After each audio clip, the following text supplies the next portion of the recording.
খড়দার বাসিন্দা প্রদীপ কর তিনি আত্মহননের পথ বেছে নিয়েছেন। তার ঘরে ঝুলন্ত অবস্থায় তার দেহ উদ্ধার করা হয়েছে এবং তার মৃতদেহের পাশে একটি ডায়েরি পাওয়া গেছে এবং পুলিশ সূত্রে খবর যে সেই ডায়েরির একটি পৃষ্ঠায় লেখা রয়েছে, তিনি লিখে গেছেন আত্মহননের পথ বেছে নেবার আগে যে আমার মৃত্যুর জন্য এনআরসি দায়ী।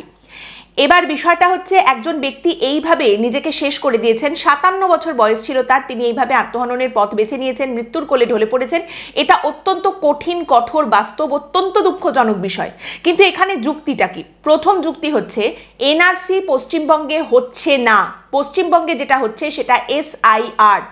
একজন ব্যক্তি তিনি 57 বছর বয়সে এসে যদি আত্মহননের পথ বেছে নিয়ে থাকেন শুধুমাত্র এনআরসির ভয়ে এবং এনআরসির জন্য, তার একমাত্র কারণ হচ্ছে তার চারপাশের লোকজন, রাজনৈতিক নেতানেত্রীরা, মিডিয়া সারাক্ষণ চিৎকার করে করে তাকে ভুল বুঝিয়েছেন, তাকে ফেক নিউজ দিয়েছে, তাকে মিথ্যে কথা বলেছে যে এনআরসির ভয় পেতে হবে তোমাকে, এনআরসির জুজু দেখানো হয়েছে তাকে, যেটা একেবারে মিথ্যে কথা। পশ্চিমবঙ্গে SIR হচ্ছে, এনআরসি নয়। দ্বিতীয় কথা, জানা যাচ্ছে প্রদীপ বাবু তিনি কিন্তু এই দেশেই জন্মেছেন, বড় হয়েছেন, 57 বছর বয়স হয়েছে তার, এবং তার বাবা বাংলাদেশ থেকে এদেশে এসেছিলেন। এই নাগরিকত্বের জায়গায় যদি তার কোনো প্রশ্ন থেকেও থাকতো, যদি তার বাবার বাংলাদেশ থেকে এসেছেন বলে তিনি নাগরিকত্ব পাবেন কি পাবেন না সেই নিয়ে তার কোনো প্রশ্ন থাকতো, তাহলে আপনারা জানেন CA এর প্রভিশন এখন খোলা রয়েছে।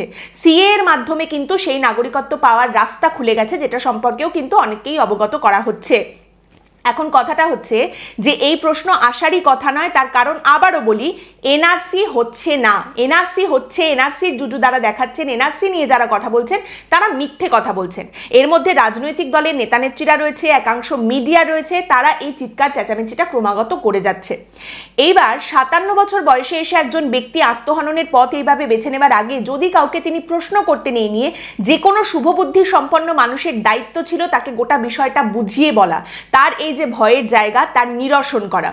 এইখানেই বলতে হয় যে সাংবাদিকতার কাজটা কিন্তু প্রথমে এটাই, মানুষকে সত্যিটা বোঝানো, তথ্য সম্পর্কে মানুষকে অবগত করা, রাজনৈতিক প্যাচ পয়জার কোষে মানুষকে বিভ্রান্ত করা নয়।